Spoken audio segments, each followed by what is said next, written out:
যারা তারা দুই পক্ষ দুইভাবে প্রচার করছে। যারা সরকার পক্ষ কিংবা আওয়ামী এন্ট্রি পক্ষ, তারা এটাকে এক ধরনের নরেন্দ্র মোদীকে নিয়ে ট্রল হিসেবে ব্যাখ্যা করার চেষ্টা করছেন সামাজিক যোগাযোগ মাধ্যমে।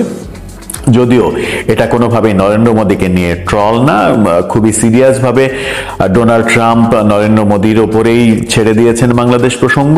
শেষ পর্যন্ত নরেন্দ্র মোদী বাংলাদেশ প্রসঙ্গে কি করেন এবং আমেরিকার সঙ্গে যেটা প্রকাশ্যে তো আর বেশি কথা হয় না। যেমন প্রকাশ্যে যদি আমেরিকাকে জিজ্ঞাসা করা হয় বাংলাদেশের ব্যাপারে হস্তক্ষেপ করবেন কিনা, আমেরিকা তো নিশ্চয়ই বলবে না যে হস্তক্ষেপ করব, কারণ হস্তক্ষেপ করার রাইটস কোনো দেশের নেই আরেক দেশের উপরে। তারা কৌশলে খেলবে, খেলাটা কৌশলেই হয়, আন্তর্জাতিক খেলাটা কৌশলে হয়।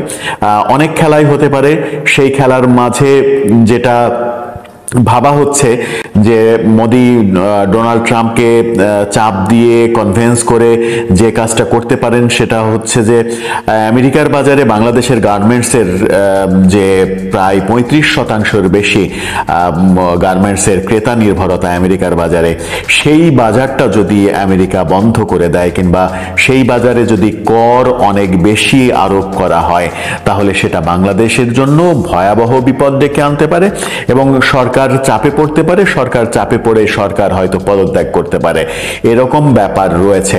আরেকটা ব্যাপার যেটা প্রকাশ্যেই মোদি এবং ট্রাম্প আলোচনা করেছেন, ডোনাল্ড ট্রাম্প একেবারে স্পষ্টভাবে বলেছেন যে দুই দেশের বর্ডারে জঙ্গিবাদ নির্মূল করা হবে এবং স্পেশালি যে কথাটা বলেছেন সেটা হচ্ছে যে ইসলামী জঙ্গিবাদ। ইসলামী জঙ্গিবাদ বলতে তিনি পাকিস্তানকে যেমন বুঝিয়েছেন, বাংলাদেশকেও বুঝিয়েছেন। কারণ গত কিছুদিন হলে, গত 5-6 মাস ধরে বাংলাদেশে যে ঘটনাগুলো ঘটছে, সংখ্যালঘু নির্যাতনের ঘটনা আমরা দেখেছি, মাজার ভাঙার সংস্কৃতি দেখেছি, সাংস্কৃতিক কর্মীদের উপরে নানা রকমের গজব নাজিল হতে দেখেছি। সাংস্কৃতিক কর্মীরা নানা কাজে যে বাধা পেয়েছেন, সাংস্কৃতিক কর্মীদের উপরে আক্রমণ করা হয়েছে, শিল্পকলায় আক্রমণ করা হয়েছে। এরকম যে ঘটনাগুলো ঘটছে, সেই ঘটনা ইসলামী জঙ্গিবাদকে লালন করে, এরকম আখ্যা কিন্তু আন্তর্জাতিক পরিমণ্ডলে বাংলাদেশ পেয়ে যাওয়ার সম্ভাবনা রয়েছে। সেই কারণেই ডোনাল্ড ট্রাম্প যখন বলেন ইসলামী জঙ্গিবাদ রুখবেন এবং কঠোর হাতে রুখবেন, ইসলামী টেরোরিস্টকে তিনি মোকাবেলা করবেন দুই দেশ ভারত এবং আমেরিকা মিলে, তখন কিন্তু সেটা বাংলাদেশের জন্য বেশ খারাপ খবর।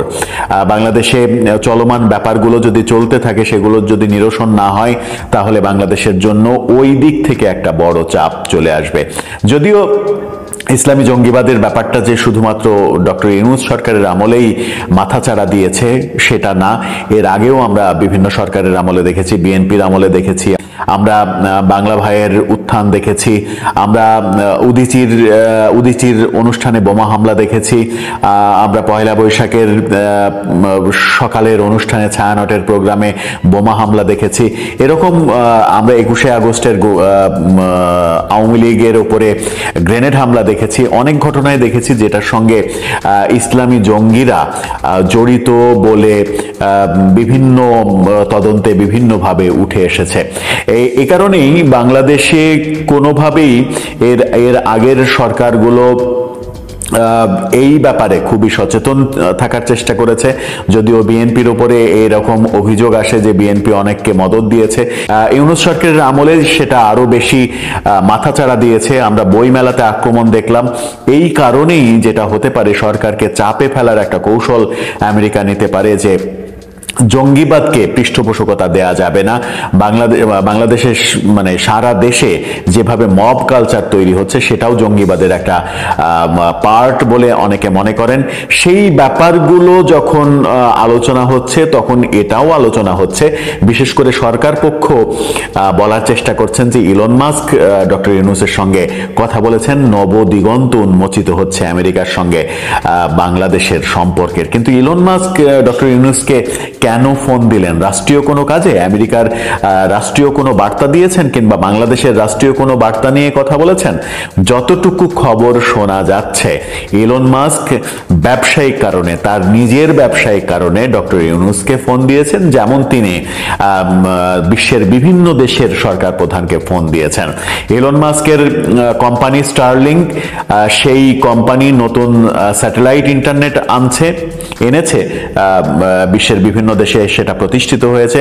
পার্শ্ববর্তী দেশ ভুটানেও সেটা চালু হয়ে গেছে স্যাটেলাইট ইন্টারনেট।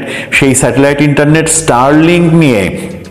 স্টারলিং এর বাংলাদেশে অনুমোদন নিয়ে ডক্টর ইউনূসের সঙ্গে কথা বলেছেন বলে বিভিন্ন ঘনিষ্ঠ সূত্র সেরকম খবরই দিচ্ছে। অর্থাৎ ইলন মাস্কের সঙ্গে ডক্টর ইউনূসের কোনো রাষ্ট্রীয় প্রোটোকলের কথা হয়নি, এক দেশ আর এক দেশের সঙ্গে কথা হচ্ছে সেরকম কোনো কথা হয়নি। ইলন মাস্ক একজন ব্যবসায়ী, তার ব্যবসার জন্য বা তার কোম্পানিকে নিয়ে, কোম্পানির একটা অনুমোদনের জন্য, বাংলাদেশে ব্যবসা চালানোর জন্য ডক্টর ইউনূসের সঙ্গে কথা বলেছেন বলে শোনা যাচ্ছে। সেটা যদি হয় তাহলে ইলন মাস্কের ডক্টর ইউনূসের সঙ্গে ফোনালাপ কোনো তাৎপর্য বহন করে না রাষ্ট্রীয় ক্ষেত্রে। সেই কারণেই অনেকে বলছেন যে ইলন মাস্কের সঙ্গে ফোনালাপের ব্যাপারটা ফলাও করে সরকার যখন প্রচার করছে, তখন এটা শাক দিয়ে মাছ ঢাকার মতো অবস্থা করছে।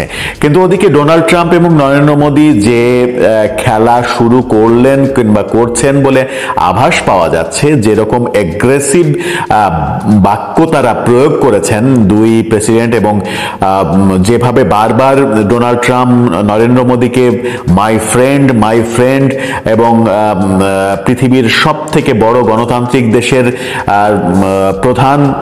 রাষ্ট্রপ্রধান এবং 12 বছর শাসনে ম্যাজিক দেখিয়েছেন, ভারতকে চেঞ্জ করে ফেলেছেন, এরকম নানাভাবে প্রশংসা করেছেন নরেন্দ্র মোদী, তখন খুব সহজেই বোঝা যায় যে নরেন্দ্র মোদী একটা ফ্যাক্ট আমেরিকার কাছে।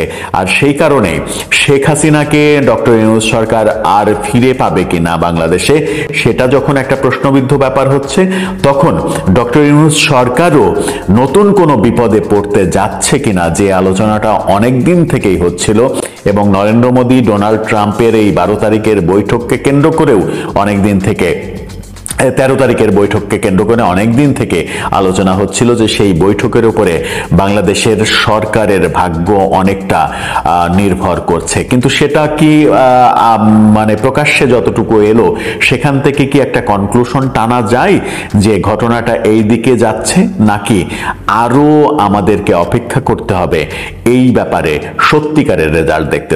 মার্কিন প্রেসিডেন্ট ডোনাল্ড ট্রাম্পের একটি প্রশ্ন বা উত্তরকে ঘিরে একেবারে টালমাটাল অবস্থা চলছে বাংলাদেশের রাজনীতিতে। ডোনাল্ড ট্রাম্পের বাংলাদেশ প্রসঙ্গে যে বক্তব্য, সেই বক্তব্য আসলে কার পক্ষে গিয়েছে? যারা শেখ হাসিনা বিরোধী তাদের পক্ষে, নাকি যারা শেখ হাসিনার পক্ষে বা হাসিনাপন্থী তাদের দিকে গিয়েছে? এই প্রশ্নে সোশ্যাল প্ল্যাটফর্মে রীতিমতো যুদ্ধ চলছে।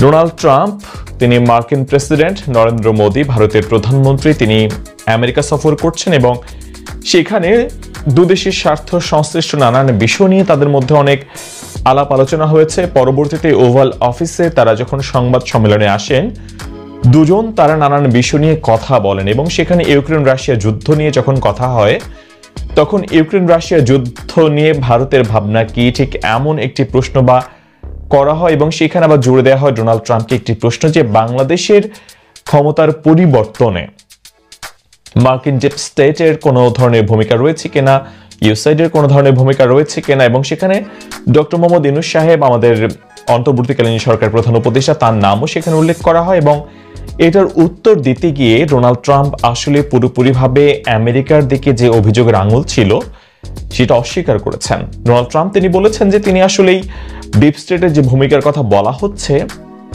এমন কোনো বিষয় তিনি জানেন না, বা এটি নাই, ডিপ স্টেটের কোনো ভূমিকা রাখেনি, তিনি এমনটা বলেছেন। এবং পরবর্তী যে অংশটা তিনি বলেছেন সেটা সবচেয়ে গুরুত্বপূর্ণ এই আলোচনায়, বা সেটা সবচেয়ে বেশি গুরুত্বপূর্ণ বাংলাদেশের জন্য, যে বাংলাদেশের ক্ষমতা পরিবর্তনের এই ব্যাপারটুকু নিয়ে ডোনাল্ড ট্রাম্প আসলে তিনি যে কিছু বলেননি, তিনি উল্টো নরেন্দ্র মোদীর দিকে ব্যাপারটা এগিয়ে দিয়েছেন যে তিনিই বলবেন।